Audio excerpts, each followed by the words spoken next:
Hello and welcome to Diksha Karnataka YouTube channel. So today I am in one short series. I am going to discuss the chapter Electrostatic Potential and Capacitance. In the first chapter, electric field and charges already covered and available. You can check that out in our channel. The playlist link will be given in the description section or in the comment section below. And if you need that, you can also post that in the comment section. I will try to add the playlist as well. Now, so this is the PUC focused series where we are basically discussing all the PUC related concepts as well as derivations, etc. that is required for your PUC preparation for this chapter. So let's start. So first, let us look into the all important concept from this chapter: electric potential and potential energy, equipotential surface and electric field, electrostatics of conductors, and lastly capacitors. These are the important concepts from this chapter, and we will cover everything in our session in detail, so don't worry. First is electric potential energy. Now electric force or Coulomb force, okay, is considered to be a conservative force. What is the meaning of conservative force? Conservative force means if you give some work or you do some work against that force, that energy that you have spent to doing that work is actually stored inside the object. It's a hidden energy, and that energy is called potential energy. The most common example I always give is the gravitation, because gravitation is something we always feel and we are more familiar than electric field because we do not see charges but mass we can see, and earth is pulling towards its center, so we can feel our weight. So gravitation is more common. Now suppose you are lifting a ball from ground floor to first floor. Okay, you are lifting the ball from ground floor to first floor, and while lifting it you are feeling some weight of the ball and you are doing some work against the force of gravity. Gravity is acting downward, you are lifting it upward. That means you are doing some work against the gravity. So your work is noted. Now what happened to that work? You lifted the ball. Now where does that work goes? That work is stored inside the ball in form of an hidden energy. That hidden energy is called potential energy, right? If you drop the ball from the first floor, the ball will fall down towards the ground floor, and by doing so it is actually giving back the energy that is stored inside it, right? So kinetic energy is conserved. So when you are releasing the ball gains the kinetic energy. How it is gaining the kinetic energy? What is the source of it? The potential energy that is stored inside the ball. Now how the potential energy went into the ball?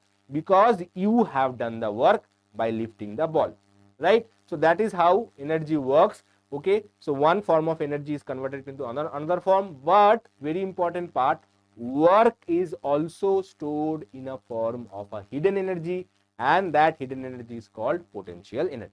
Now electric field like or electric force is same as gravitational force, similar as gravitational force, and this is also a conservative force. Conservative force means if you do some work in electric field, okay, that work is also stored in a form of hidden energy. Very interesting fact. So just think quietly. So I am lifting a ball to from first floor to ground floor to first floor, and the ball is gaining potential energy. Similarly, if I take a charge, I move it against the field, okay, the charge will gain the potential energy, and if you release the charge will move back towards from where it came from, and thus releasing the energy back, right? So when you are moving a charge in a electric field, you are doing some work, and that work is stored in the form of potential energy. This is the general form of work energy theorem that you have studied in your PUC 1, where it is said that the change in kinetic energy is equals to work done. Now we will say that change in energy is work done. It can be kinetic, it can be potential. Okay, in certain cases it is potential, in certain cases it can be kinetic as well, but here for electric field it is mainly potential energy. Now if you do some work, so suppose there is a charge, positive charge, there is a charge over here, okay, and you are trying to move. We do not know the nature of the charges, maybe one of them is positive, one of them is negative. For simplicity, let's consider the second charge to be negative. In that case, this charge to be negative. Okay, then what happens? The electric field or electric force is trying to pull it towards it, right? This is the electric force, and it is trying to pull it towards the positive charge. This is the positive charge, right? Now you are trying to pull it away from this positive charge. You are doing some work by trying to make it move from A to B. Okay, by trying to make it move from A to B, you are doing some work. Now remember, electric force, another critical point, electric force is not a constant force, right? So I am trying to give you a lot of information in quick succession, so just try to grab it. Electric force is not a constant force. What does that mean? Electric force, if you go back to Coulomb's law, electric force is inversely proportional to square of the distance. So electric force is dependent on the distance. If you increase the distance, what happens? The electric force decreases. If you decreases the distance, the electric force increases, right? So when you are trying to move it from A to B, electric force at each and every point is different, because R value or distance is different from each and every point, right? So that's why electric force is not as easy as some other forces. In the work done principle, we know that work done is given by force into displacement. That is the normal formula that we have learned when force and displacement are in the same direction. If there are not same direction, cos theta comes into picture. But here the electric force is not a constant force. So the force that you have to apply should be very close to that electric force each and every point. So the external force that you are applying should be almost equal to the electric force. Okay, now why so? Because if you apply too much force, the charge will start accelerating. If you do not apply enough force, the charge will still move towards the original source charge. This is source charge, this is test charge, right? Already we are familiar with test charge and source charge. Source charge means which is the mother of the electric field, and test charge is the child which we are testing with, right? Just an analogy. Anyway, so when you are trying to move the charge away from, if you apply too much force, the electric charge will start accelerating. You have to balance it so that the object moves with a constant velocity rather than a accelerated motion. This will be very slow motion, okay, because your force is just slightly more than that of the electric force. So for all practical purposes, we will assume the external force that we are applying to do the work is exactly equals to that of the electric force. So when you are lifting the ball from ground to first floor, okay, you are doing it slowly, very slowly, so that the ball is not accelerating in upward direction. Okay, so you are doing, obviously you are doing slowly only. So assume that also happening here as well, and you are doing the work very slowly so that the energy, the work done can be calculated. If it is accelerating, work done calculation will be much trickier, right? So that's why this is the trick. Physicists always find some trick in between. Now, how to calculate this work done? That is very tricky. For that, we will use integration. Now, integration method is not done in your mathematics yet. I am assuming that. So once it is done, it will be much easier. But for now, you have to remember, integration is basically addition. What type of addition? If you take a very small distance, say dr, very small distance dr is a differential distance, very small, tends to 0, right? And you say that at this distance the electric force is almost constant, very small distance, right? So even if you change r to r plus dr, the force will almost remain same, it will not change by much. So you say that the force in this duration, electric force, is almost constant. So in that case, the external force that you have to apply is also almost constant. Suppose that external force is given by E external, okay, and then you multiply, then you apply the old law that you know, the work done is given by F into X. So the work done is given by F into dr. Dr is the displacement, F external is the force that you have applied, and if you multiply F external into dr, you get the total work done. So work done is equal to A to B F external dr. Now what is the meaning of this symbol? This looks like a extended S, okay. A is your starting point or initial point, and B is your final point. Okay, this is sometimes this is also called lower limit. This is called upper limit.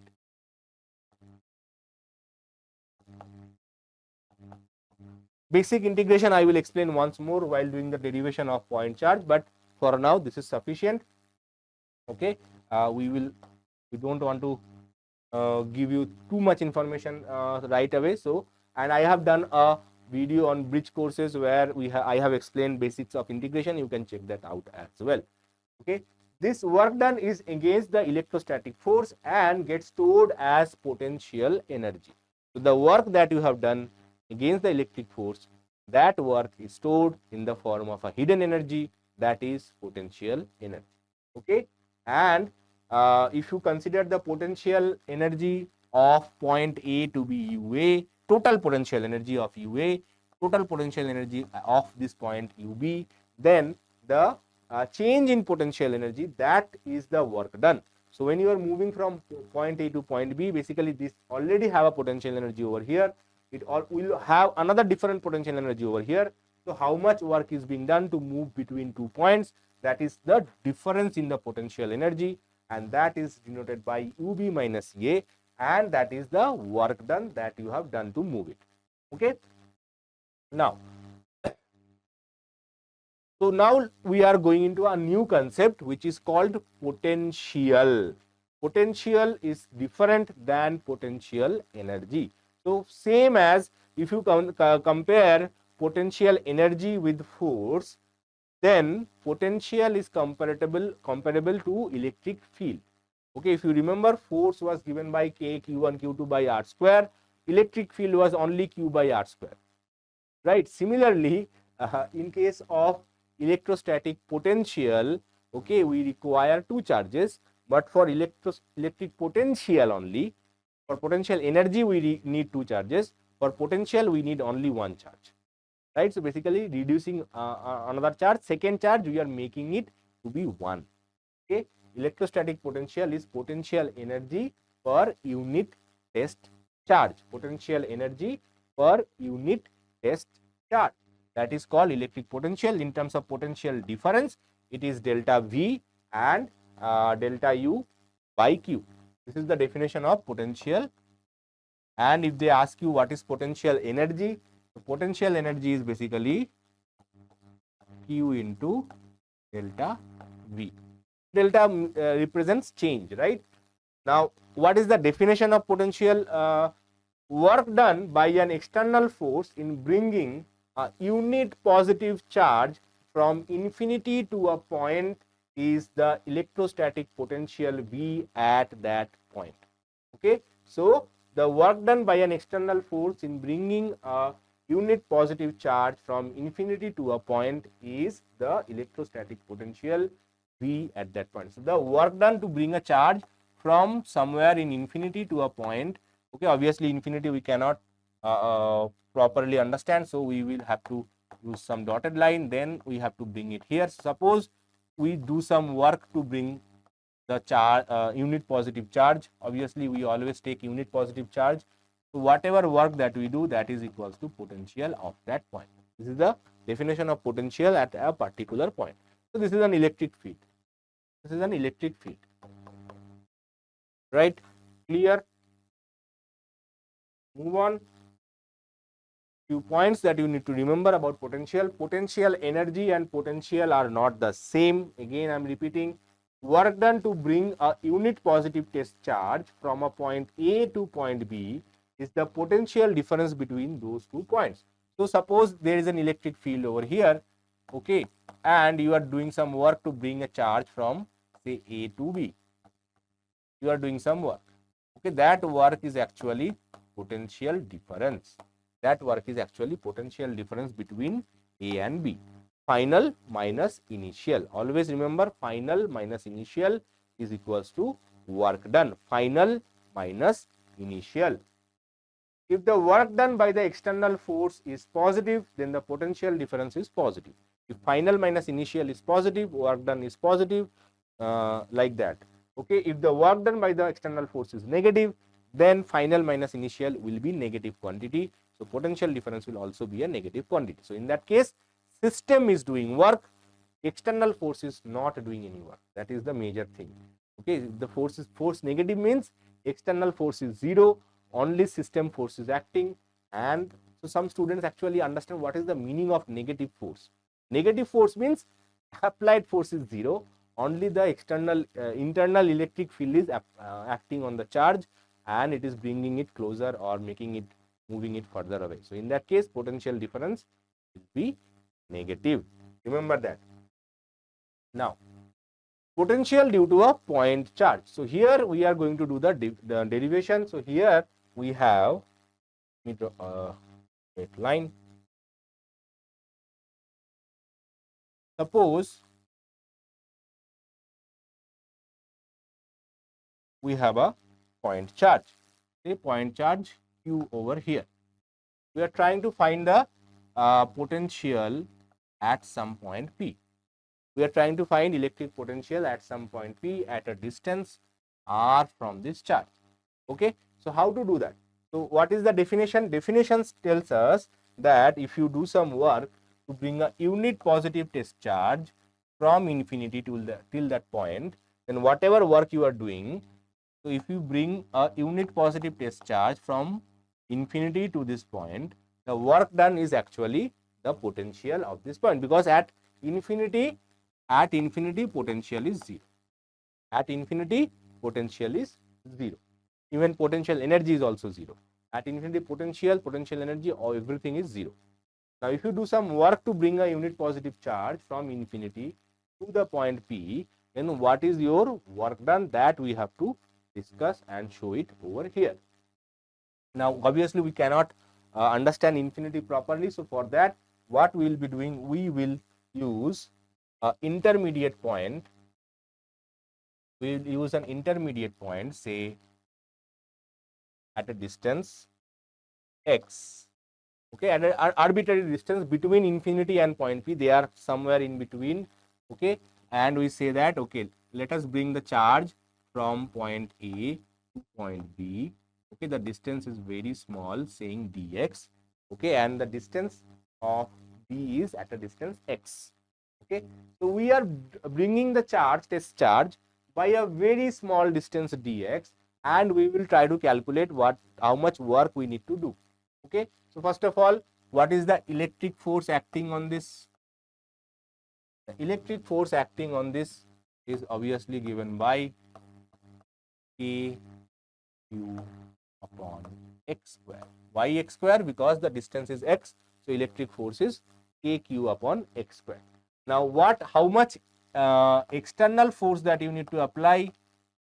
And as I mentioned, external force must be equal but opposite to that of the electrical force. So external force must be minus of F electrical. Okay, so minus represents it is in the opposite direction. Minus represents it is in the opposite direction. That is equals to minus KQ upon x square. This is the external force that you need to apply to move this charge. So by moving it, and because the distance dx is very small, okay, we can assume that the force external that you are applying to move it from A to B is constant at this interval, at the interval dx. At dx, okay, F external is almost constant. Now, if this is constant, then how much work you need to do to move it from A to B? The work that you need to do to move it A to B is given by the external force into the displacement. Force into displacement, definition of work done, right? So dW is equal to F external into dx. Okay, let's put the value, that will be minus K Q upon x square into dx. Okay, this is the work done. Now this is not yet done. Obviously, this is the work done for a small portion. Now ideally what you have to do, you have to take small dx starting from infinity till the point P and calculate all such work done and add them. Okay, so but that is not possible, so that's why we have to use a tool, that is integration. The total work done is actually integrating starting from infinity till we are reaching at point P. Point P is at a distance r. So, we will write infinity to r and we will write the expression of dw, that is minus kq upon x square dx. Okay, total work done. Remember, total work done is starting from infinity till point P dw. This is the total work done. Now, why we are writing r here? Because the variable is distance. Variable is distance. That's why we are writing in terms of variable. Point P becomes r. Okay. Infinity, at infinity, distance itself is infinity. At point P, the distance is r. That's why we are writing it. Now, k and q are constant. Obviously, for this given configuration, k is always constant, Coulomb constant, assuming it is medium is vacuum. Okay, kq is constant, so minus is also common, and we are left with integration infinity till r dx upon x square. Now, how to do this integration? So, if you remember, to start with how to understand integration, I will give you brief about differentiation first. If you differentiate, say ddx of a constant into x to the power of n, if you differentiate a constant into x to the power of n, then what happens? Constant comes out and this power comes out and we get x n minus 1. So, power comes out in a multiplication and the overall power decreases by 1. Okay. Now, if you integrate, say a x to the power of n dx, same quantity, if you integrate, what you will get? Integration is basically exactly opposite that of differentiation. Okay. If you differentiate this quantity, you will get back the other quantity. That's it. Now, if you integrate, basically what you will get, the constant will behave as same, constant will come out as it is, like we have taken the constant out of the integration here. Okay. Next, you have to integrate this x to the power of n. X to the power of n will become, so in case of differentiation, power was getting reduced by 1. In case of integration, power will increase by 1. Okay. In case of differentiation, the power was getting multiplied. In case of integration, it will be divided, but not the old power, but the new power. X to the power n plus 1 divided by n plus 1. Okay, this is the integration. Slightly tricky maybe, but once you are doing more mathematics regarding integration, this will be like a child's play because this is very basic. Okay. Now, as I mentioned, just remember, power increases and the increased power is getting divided. Only this much is required, mostly for physics. In some cases, addition and subtraction might be there, but for most of the physics classes, this is the basic integration that you need to know. Now, here obviously the equation can be written similarly to this. So, minus kq. Now, integration infinity till r. What is x square? X square 1 by x square can be written x to the power of minus 2 dx. Okay, minus 2 means what? Now, obviously the work done will be given by minus kq.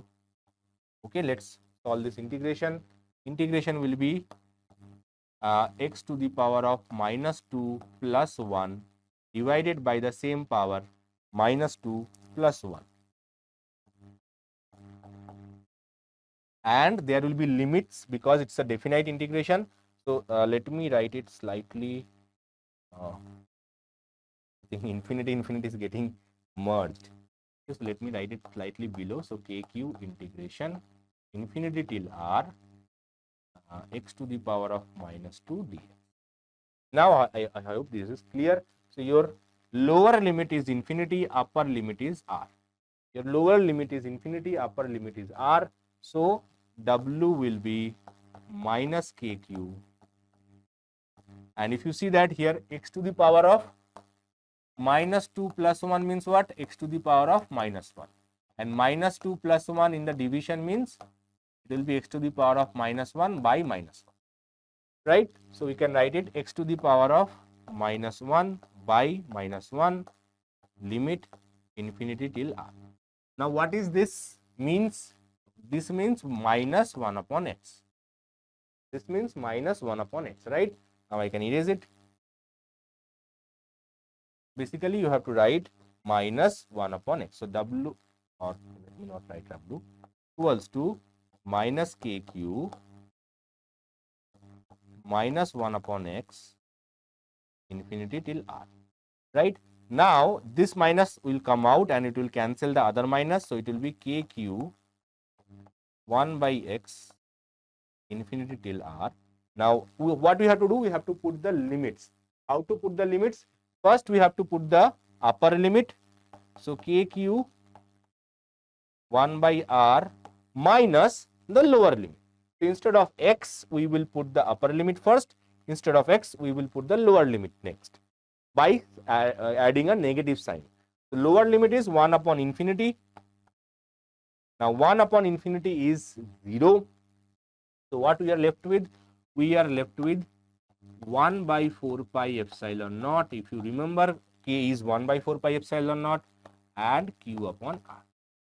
This is the electrostatic potential. This is the expression for electrostatic potential due to a point charge. This is the derivation that you have to practice. This is super important for your PUC exam, FA1, midterm, pre-board as well as board. This is one of the super most important derivation in your syllabus, right? Now, potential due to point charge is given by V is equal to 1 by 4 pi epsilon naught Q upon R. And if you plot the graph of E versus V and V versus, E versus R and V versus R, you will see that the value of E starts early. This is the E, this is the E, and this is the V. Value of E starts early at a higher value and slowly it falls off very quickly. So, E starts with a higher value, but it falls down quickly as well. So, E starts with a higher value than V, but it falls to 0 very quickly because E is proportional to 1 upon R square, whereas V is proportional to 1 upon R only. So, it starts with slowly, but it goes to 0 also slowly. Okay, compared to E, E starts off very fast, it falls down very fast. Okay, V starts slowly, but it falls slowly as well. So, in compared to E, it reaches 0 much later than compared to E. Okay, this is a comparative graph important for your exam. Now, potential due to a dipole. Potential due to a dipole is basically when you are calculating potential due to a dipole. Now, this derivation, some colleges practice it, some colleges ask you to prepare for it, but this question never came in your PUC exam. In light of PUC exam, I recommend you do not practice this too much.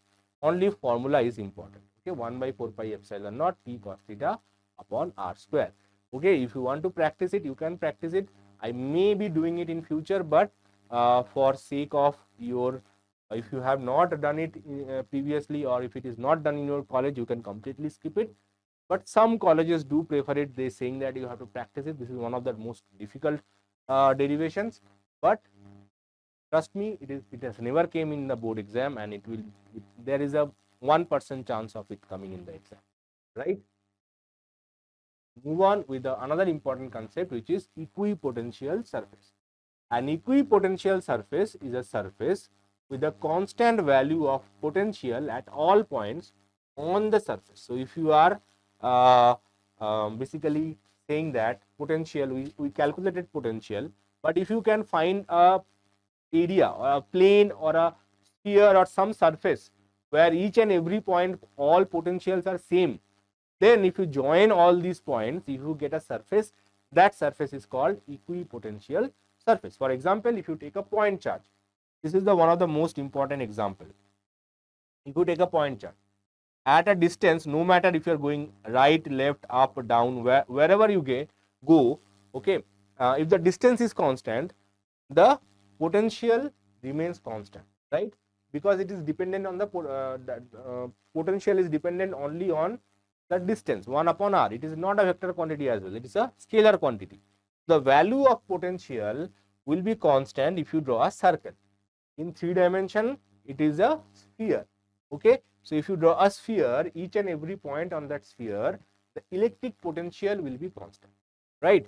And that surface is called equipotential surface. Now, if you change the radius, the surface will change, the potential value will change, but still there will be another sphere. On that second sphere, again, all points will be on the same potential. They are called two different potentials. Okay, these two are two different equipotentials.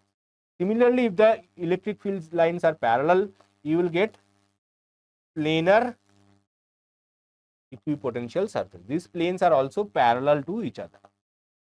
Potential here is different, say V1, V2, V3. Potential are different, but on this point, everyone has same potential. On this plane, everyone has same potential. On this plane, everyone has same potential. But between these two planes, potential will be different. So they are called different equipotential. Now there is a question that came in the past, MCQ question.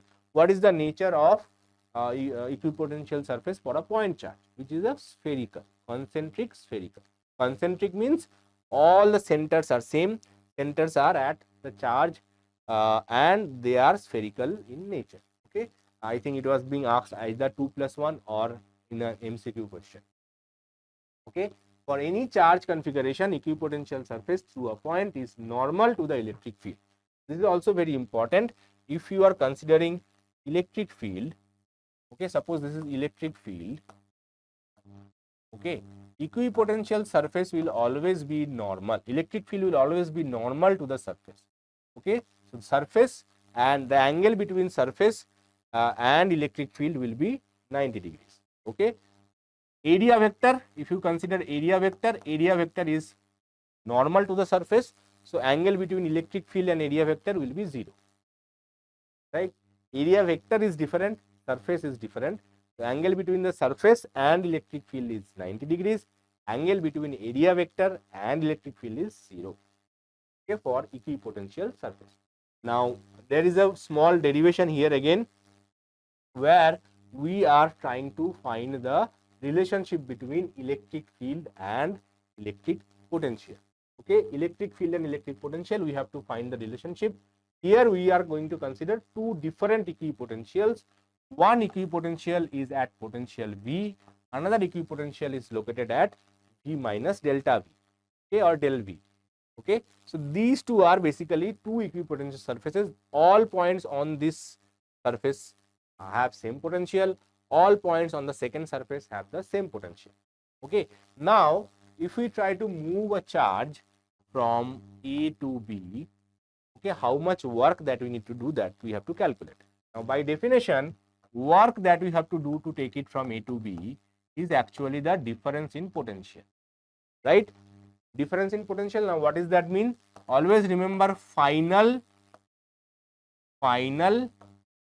minus initial. Final is V minus delta V, initial is V, so the work done will be minus delta V.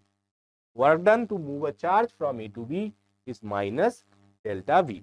Okay, now this is done, right? Work done is calculated. Next what?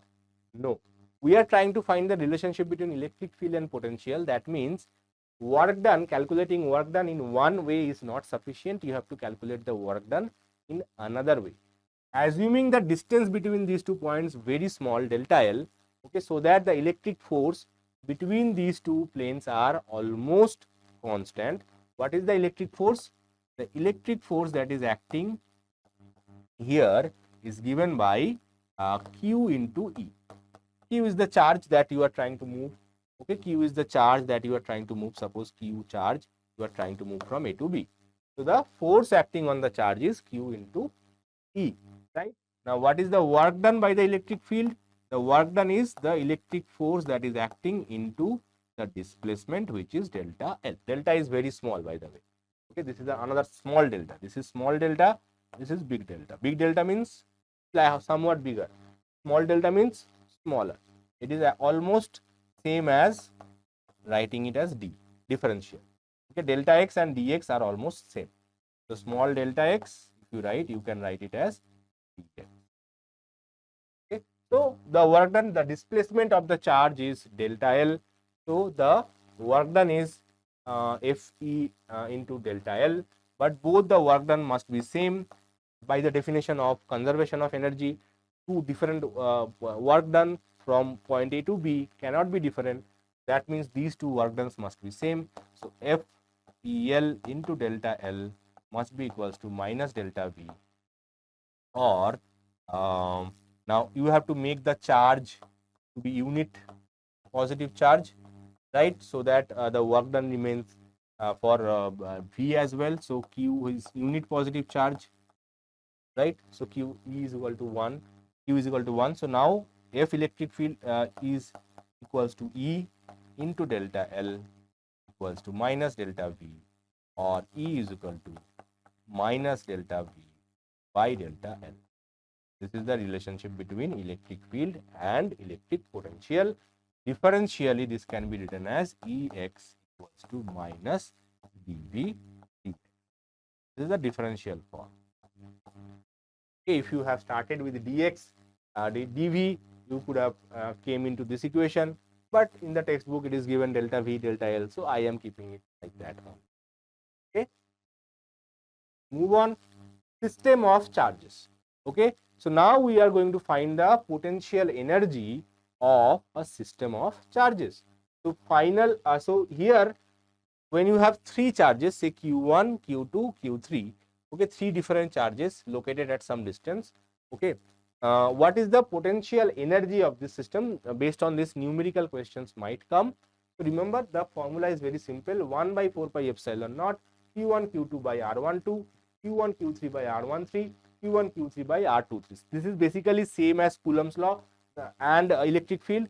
So in case of electric field, R square is there. In case of electric potential energy, only R is there. It is an equivalent of Coulomb's law. So two charges are there. So first you take the potential energy between two charges. Potential energy between two charges, suppose we have two charges, say Q1, Q2, and the distance between them is R12. The potential energy of this system is given by K Q1 Q2 upon R12.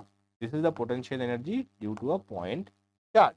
Okay, but when you have multiple charges, you have to take individual energies and add them. You have to take pairs Q1 Q2, Q2 Q3, Q2 Q1, and add them to calculate the total potential. And if there are more than that, you have to calculate individually for each and every pair possible. Okay, now when you are assembling this, when you are bringing the charges at this exact point, okay, it does not matter which order it was brought. First you may be bringing Q1, second maybe you are bringing Q2, last you may be bringing Q3. So this configuration is important, not how this configuration is achieved. That is not important. Okay, let's move on. Potential energy due to a single charge, okay, in external electric field. Now that was an isolated system. Isolated system means there was no external field. Three charges, isolated system. Now we are going to discuss two charges, one charge and two charge in a external electric field. So there is an electric field already present, okay, and you have a charge. This charge must have a potential energy. I already showed you that potential energy is basically given by Q into potential. Okay, so force to electric field, you cannot always memorize this. You have to understand that force to electric field, what was the relation? Force was Q into E. Similar to that, energy and potential, okay, energy equals to Q into V, right? So force was coming from electric field. Similarly, potential energy can also come from electric field. Now, if there are two charges present, you have to individually add their potential energies as well as the potential energy of the system. This is the potential energy of the system of the two charges, and this is the potential energy in the presence of external electric field. These formulas are important for numerical questions. Now let us consider electric dipole. The derivation of this formula is not there. There is a small mistake. This will be minus. So when you are keeping a electric dipole in an external electric field, in that case also the dipole will have some potential energy, right? So when you are keeping a dipole in an external electric field, you are basically, if you try to rotate it, it will gain some energy. If you rotate it in the other direction, you will lose some energy, right? So what is the potential energy of a dipole? Potential energy of a dipole is U is equal to minus PE cos theta. Very important point to remember. Potential energy is maximum, U max, at theta equals to 180 degrees. Okay, it is not 0 degrees. Theta equals to 180 degrees. If you put, you get minus cos theta. So minus minus cancels. So negative number is always smaller than positive number. So that means potential energy is maximum at theta equals to 180 degrees, and potential energy is minimum at theta equals to 0 degree, not 90. Remember, negative is smaller than 0. So 90 degrees, even if you see that there is a cos theta, that means minimum value might become at 90 degrees, because cos 90 might appear 0. Okay, but 0 is not minimum here. Here negative is minimum. Okay, so if the angle between the electric field and the dipole moment is 0, in that case you get minimum potential energy. And if the angle is 180 degrees, you get the maximum potential energy. Now, electrostatics of conductors, few points, okay, they are very important for MCQ questions. So they are, just follow that. Metallic conductor contains mobile charge carriers, namely electrons. We have seen that in the first chapter. These electrons are free within the metal, but not free to leave the metal. Okay, so they are basically confined within the metal. They are not allowed to leave the metal. The free electrons form a kind of gas. They collide with each other and with the ions and move randomly in different directions. So when the electrons are there inside the metal, what they will do? They are free. So they are basically fighting between each other. They are going here, they are colliding with everyone. Okay, they are a naughty kid. In an external electric field, they drift against the direction of the field. This portion we will discuss in the current electricity chapter, not in this. Okay, move on. Inside a conductor, electric field is 0. So if you have a conductor, no matter whatever is the shape and size of the conductor, electric field is always 0 inside the conductor. Okay, the interior of the conductor can have no excess charge in the static situation. If it is a static situation, all the charges will reside on the surface. Basically, this is the meaning of it. Interior, etc. may be confusing. Interior means inside the conductor, no extra charge could be there. If there is a positive charge, there will be a negative charge. Inside the conductor, extra charge is not possible. Extra charge means, we have learned that how to charge a body. Either you add some electron or you remove some electron. So whatever addition of the extra electron or removal of the extra electron is happening, that happening only on the surface. Inside the metal, they have charge, positive, negative, both are there, but they are in equal number.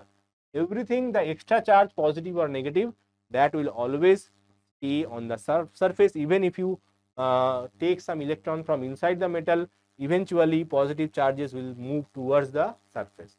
Okay, the internal portion of the conductor will do not have any extra charge. Okay, and if you see that, if you apply some external electric field, the metal develops an internal electric field, and that internal electric field is exactly equals to that of the external electric field. So they cancel each other. If you are given a diagram of electric field lines, there was one very famous diagram.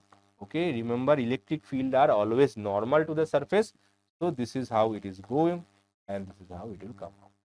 Okay, this angle should be 90 degrees. So this is a very famous diagram, came in KCET. Which of the following diagram is correct? Remember, electric field will always be normal to the surface of the conductor.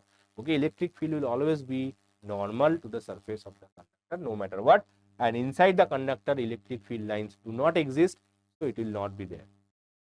Now let us discuss about capacitors and capacitance. Capacitor is a device that is used to store charges. A capacitor is a system of two conductors separated by an insulator. Usually in practice, these two conductors have charges plus Q and minus Q. with potential difference V is equal to V1 minus V2 between them.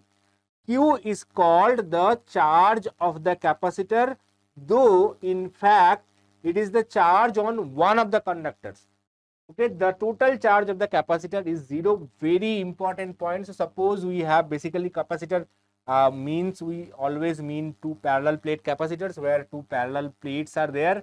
One of them is charged positive, another one is charged negative. So suppose the charge on this is plus Q, charge on it is minus Q.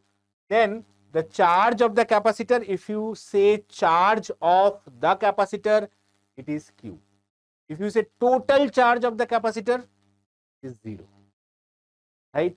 So very interesting. Charge, total charge. There is a small difference, but a lot answer is a lot different than each other, right? So be careful if you see any MCQ question based on charge of the capacitor or total charge of the capacitor. Always pay attention whether it is total word is there or not. If total word is not there, it is Q. Total word is there, it is 0.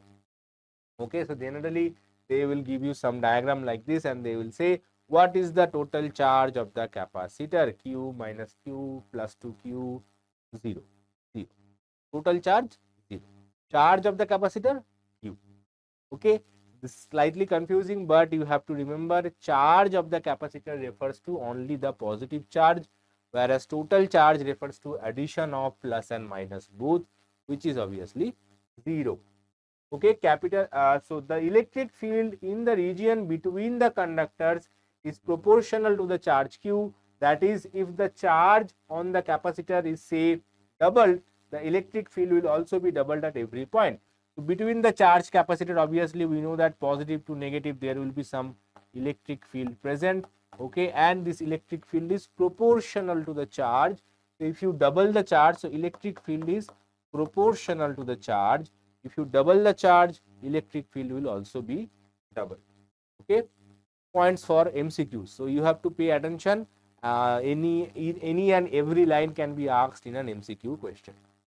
Consequently, V is also proportional to Q and the ratio Q by V is a constant. So if you consider a capacitor plate plus Q minus Q, so you have applied some potential between the plates. The potential is V. Then what you can do is, so we say that the charge stored is actually proportional to voltage. So V is proportional, Q is proportional to voltage. So Q equals to CV. If you remove the proportionality sign, you have to add a proportionality constant. This term C is called capacitance. The constant C is called capacitance of the capacitor. C is independent of Q or V. Very important part. So there is an MCQ question. Charge is doubled. What will happen to the capacitance? Capacitance is independent of the charge. Capacitance depends on the geometry and what is between the plates.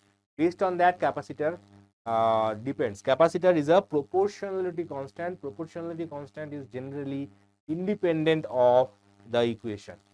That is always okay. So this proportionality constant is independent of Q and V.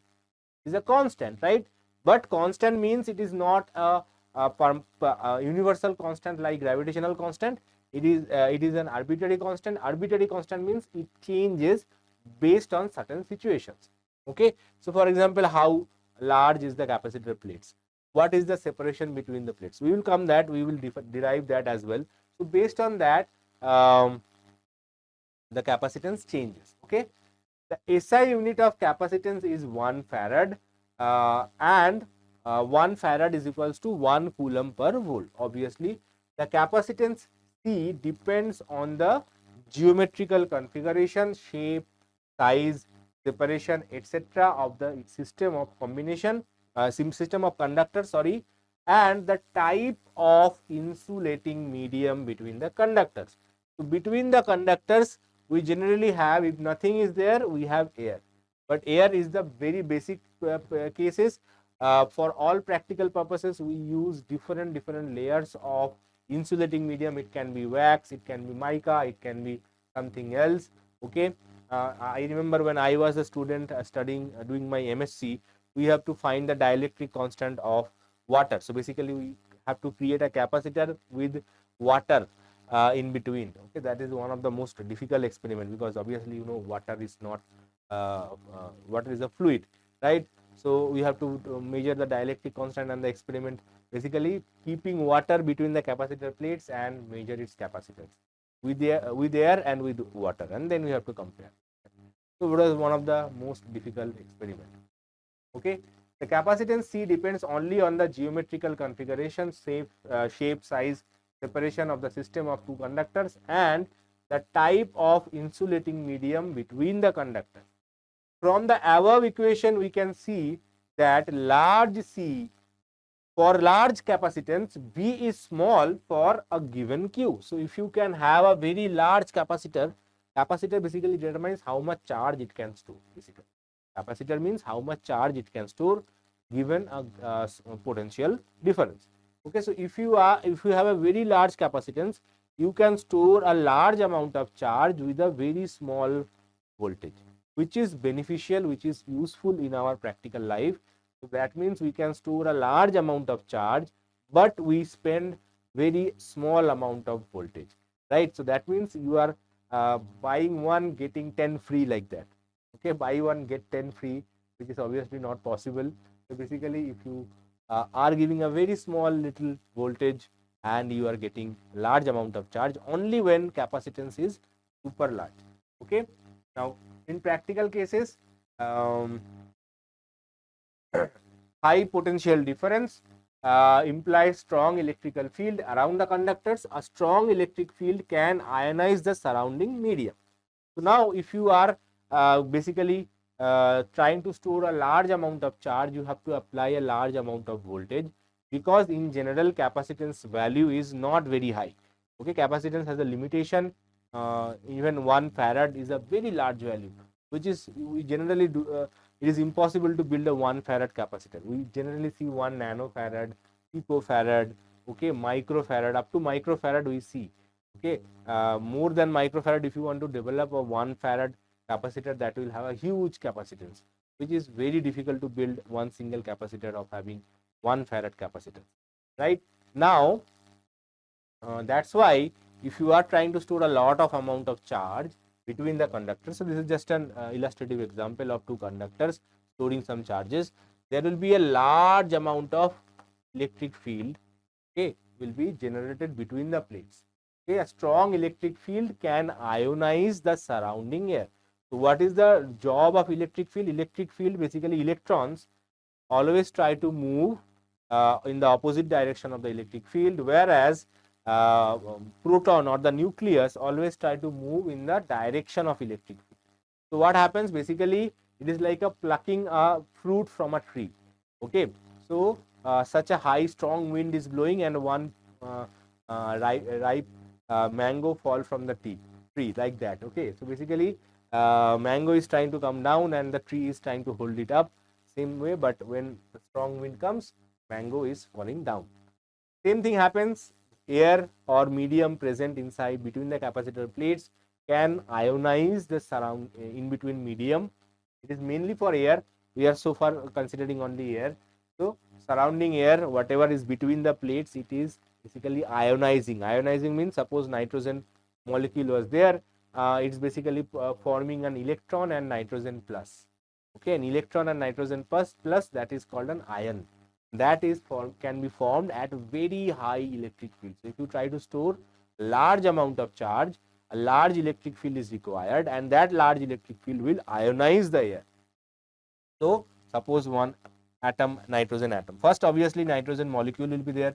So initially at very high field, nitrogen will be split into nitrogen atoms, and then nitrogen atom, 70% of the air is nitrogen. That's what I'm giving this example.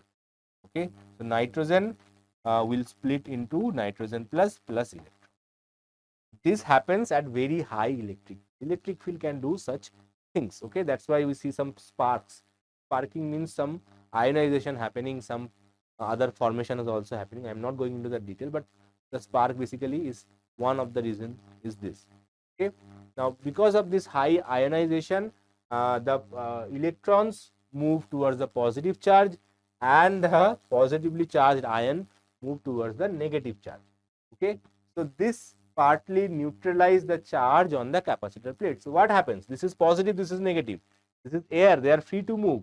So electrons move towards the positively charged plate and the positively charged ion move towards the negatively charged plate, and they neutralize each other.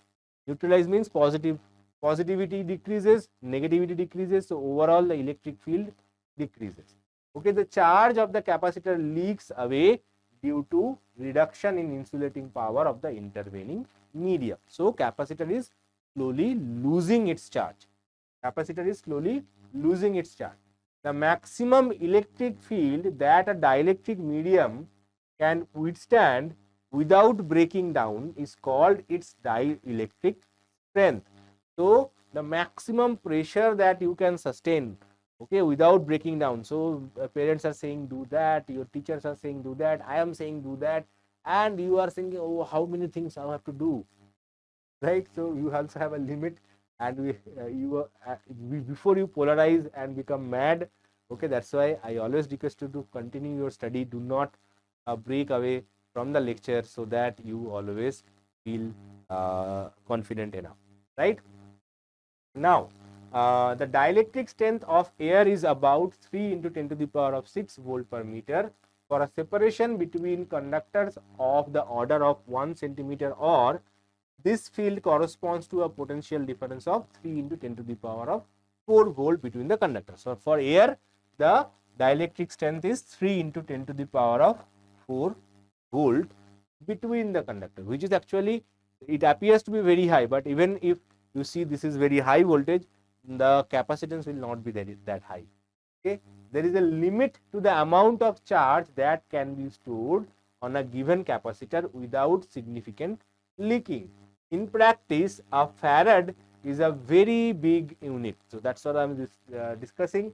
The most common units used in practice are 1 microfarad 10 to the power of -6, 1 nanofarad 10 to the power of -9, 1 picofarad 10 to the power of -12. So these are the some of the examples of capacitors.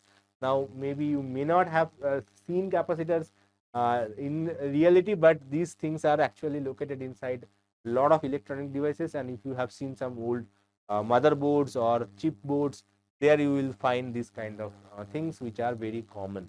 Okay, even if you are using a fan, inside the fan, if you see that there is a battery kind of thing, that is not a battery, that is a capacitor. Okay, every rotating fan have a capacitor installed inside it, which is basically the reason the fan rotates. Okay, now the parallel plate capacitor. So here is the example of parallel plate capacitor. So parallel plate capacitor consists of two large parallel plate separated by a small distance. This is the main capacitor that we are going to study. The capacitance of parallel plate capacitor in general is given by C is equal to A epsilon naught by D. Now this question can be asked in two different ways. One is write down the expression and explain the terms, or mention two factors on which capacitance of a parallel plate capacitor depends. Both are all same question. So, so if you basically write this equation and explain the terms, means A is area, epsilon naught is free space permittivity, permittivity, permittivity. If you forget, permittivity. Okay, D is the distance between the plate. Distance between the plates. Okay, so these are the things. Or if they ask you mention two factors on which capacitance depends, so basically you have to write capacitor is directly proportional to area, capacitance is inversely proportional to distance between the plates. Write it in terms of words, or if you are using this symbol, then you have to explain the symbols as well. Okay, careful, do not just write C proportional to A, C proportional to 1 by D. What is A, what is D? You have to mention that. Okay, or you write it completely in terms of words. Now the derivation of the capacitance is important. That can also be asked as a 3-marker question. So let's see. So here we have two parallel plate capacitors. Suppose this is charged plus, this is charged minus. Okay. The area of both the plates are same, area is A. So what is the surface charge density? Surface charge density plus sigma plus. Surface charge density means total charge divided by total area. For negative surface charge density, for the negative plate, it will be same value, only the value is negative. Charge is negative, so surface charge density is also negative. Surface charge density can be negative. Okay, suppose the distance between the plates is B. Okay, now there are 3 regions, region number 1, region number 2 and region number 3. Okay, we have to find electric field for these 3 regions one by one. So for region 1, first let us remember one thing. If we have a very large infinitely long charged conductor, what is the electric field? Electric field was sigma upon 2 epsilon naught. That's why we have converted it into surface charge. That's it. Okay, and while teaching I mentioned that if the distance is small, still we can apply this approximation, and that's why we are going to use that. We are saying that the distance is very small and that formula is still valid. So electric field in the region 1, what is that? So if you see that due to positive charge, electric field will be away from. Okay, so this will be obviously sigma by 2 epsilon naught. Okay, both are positive. Let us just denote them sigma only. Sigma plus, for positive it is plus. Okay, for positive sigma is plus, for negative sigma is negative. That is easy to remember, right? Instead of writing sigma plus sigma minus, let me write it like this. For positive it is plus, for negative it is minus.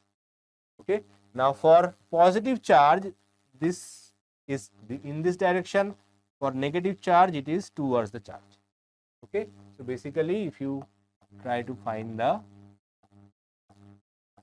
net electric field, it will be 0. Similarly, if you go to region number 2, electric field similarly will be again opposite direction. So it will be again cancel each other and it will also be 0. Now let us come back to the region number 3.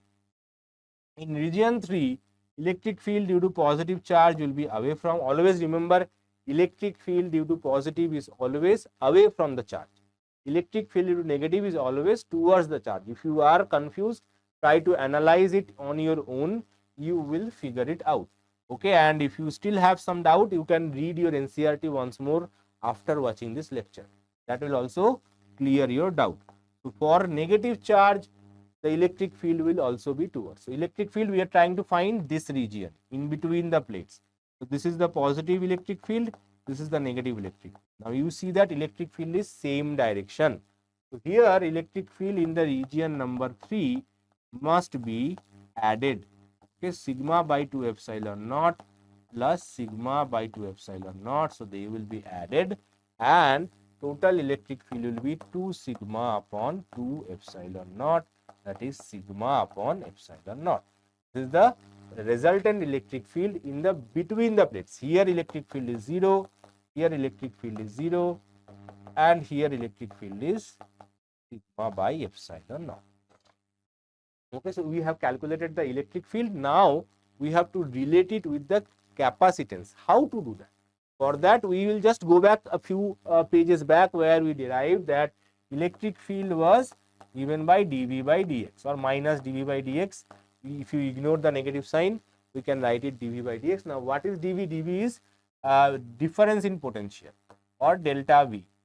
And what is dx? dx is change in distance, delta x. Okay. Now, here what is potential difference? Potential difference itself, potential difference between the plates itself is denoted by V. Okay. So, slightly change in the sign, so that's why student get confused. Delta V, how can it become V? Because delta V itself is denoted by V. Okay, nothing wrong there. Okay, I can name whatever I want. Delta V is now denoted by V. And what is the distance between the plates? Distance between the plates is D. So, electric field between the plates will be potential difference divided by the distance between them. Electric field is almost uniform. That's why we can write it. So, that means potential electric field is given by V by D. So, now let's put this equation back over here. We will get sigma by epsilon naught equals to V upon T. But still it is not done. We have to convert this sigma into total charge. So, total charge is actually A into sigma. Okay, total charge equals to, or not this, sorry. Sigma was total charge divided by A. Let us keep it like that. Now we have to put this value over here because Q is equal to CV. That equation we are trying to find. Okay, so Q upon A epsilon naught equals to V upon D. So we have used the relationship E is equal to dV by dx, and these two equations we have used in here. Now let us find Q. Q is equal to A epsilon naught upon D into V. Okay, so it becomes Q is equal to, by comparing it with equation Q is equal to CV, we can write C is equal to A epsilon naught upon D. This is the equation of capacitance of a parallel plate capacitor. Right? Quickly done. Let's move on. Combination of capacitors. Now, derivation of combination of capacitors generally do not come, but if it is being asked, you should consider yourself lucky. Series combination and parallel combination, both I will show briefly. I will not explain, but I will just show you briefly how to do for series combination and parallel combination as well. Okay, let's start with series combination. Series combination is what? Series combination, only two capacitors are there required. Okay, you don't need to go for more than two capacitors. If they are asking series and parallel combination, they will tell you two capacitors. So two capacitors C1 and C2 are there. Okay, this is the how we generally, same as you have done for series and parallel combination of capacitors in class 10th. Same way capacitors are connected series and parallel. Okay, and same way that in the case of resistors, if you remember, when resistors were connected in series, the current through the circuit was constant, right? Similarly here, instead of current, we will say charge through the capacitors will be constant. Okay, because charge is conservative, so whatever charge is coming from here, same charge has to pass to the other capacitor as well. So that means charge flowing in the circuit is constant, so Q is constant. So both capacitors at the end of their journey will gain same amount of charge. Okay, but potential differences across them will be different. Potential differences across them is different. Okay, series combination is slightly difficult, so I will show you the entire derivation for series. Parallel one, I will give you hint. Okay, now if you apply a voltage of V across the plates, then we can write V equals to V1 plus V2, right? So V equals to the individual voltage drops should be same, right? So V equals to V1 plus V2. Now if you replace it with the equivalent capacitance, same as your resistors, if you remember, we have to replace the thing with an equivalent thing. Okay, C equivalent, and this is our voltage.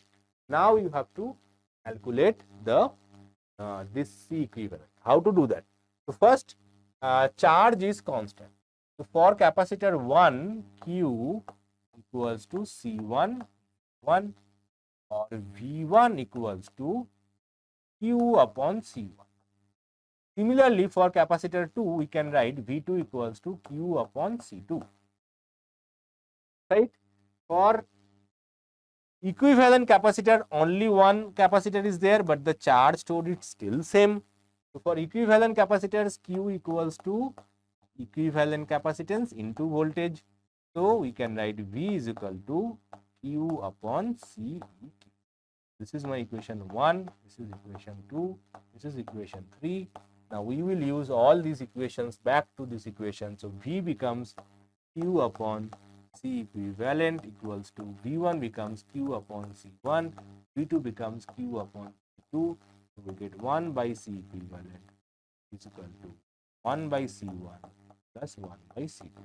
And if you generalize it, it will become 1 upon C equivalent equals to 1 by C1 plus 1 by C2 plus 1 by C3 plus dot dot dot.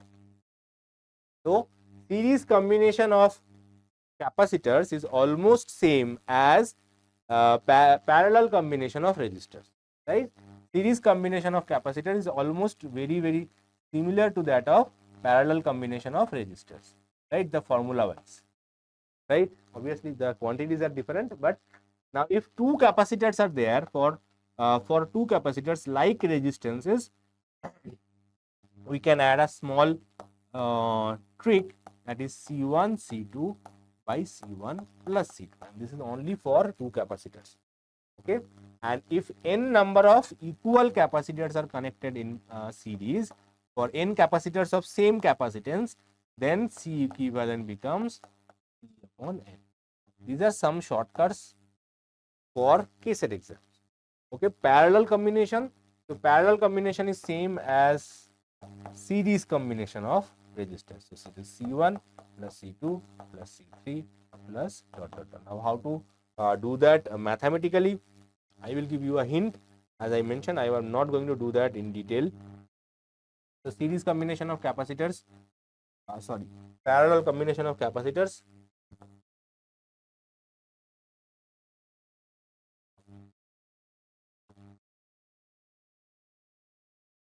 So here you have same applied some voltage across it.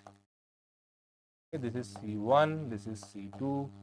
Okay, now in parallel combination, no matter it is a capacitor or resistances, here the voltage should be same across all components.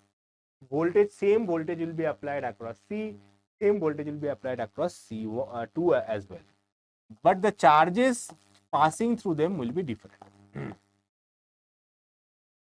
Now, if you consider that total charge in the circuit is Q, and if you replace it with the equivalent capacitor,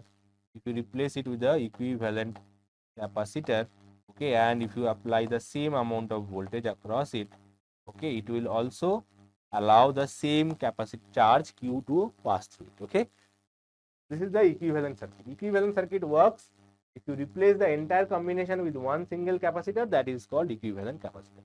For resistances, if you replace all the resistances by one single resistance, that is called equivalent resistance. Same here as well. If you replace the two capacitors with single capacitor, it is called equivalent capacitor. Now again, you can write Q is equal to Q1 plus Q2. Charge is conservative. Total charge entering should come out, right? So same as Kirchhoff's current law. Those who have studied it, if you have not, then you will study in future. So charges are basically dividing into two branches. Total charge has to be conserved. So Q is equal to Q1 plus Q2. Next what? Next we have to calculate Q1 and Q2 from individual cases. So Q1 is equal to C1V and Q2 is equal to C2V, and for equivalent capacitance Q is equal to C equivalent V. So use these three equations in this and you will find the relationship easily. I am not doing that. Now capacitors are also used to store energies, which is very important to remember. Capacitors main function is to store energy. Now how can you store energy into a capacitor? Basically the way you are charging a capacitor is storing energy, okay, and that energy is stored in the electric field that is generated between the capacitor plates, that is actually storing that required energy.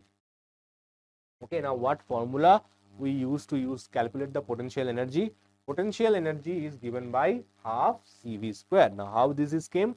Derivation is not part of the syllabus. So energy stored in a capacitor is given by half CV square. Now C into V is charge Q, so it can be written as half Q into V. Okay, or it can also be written as half Q square upon C.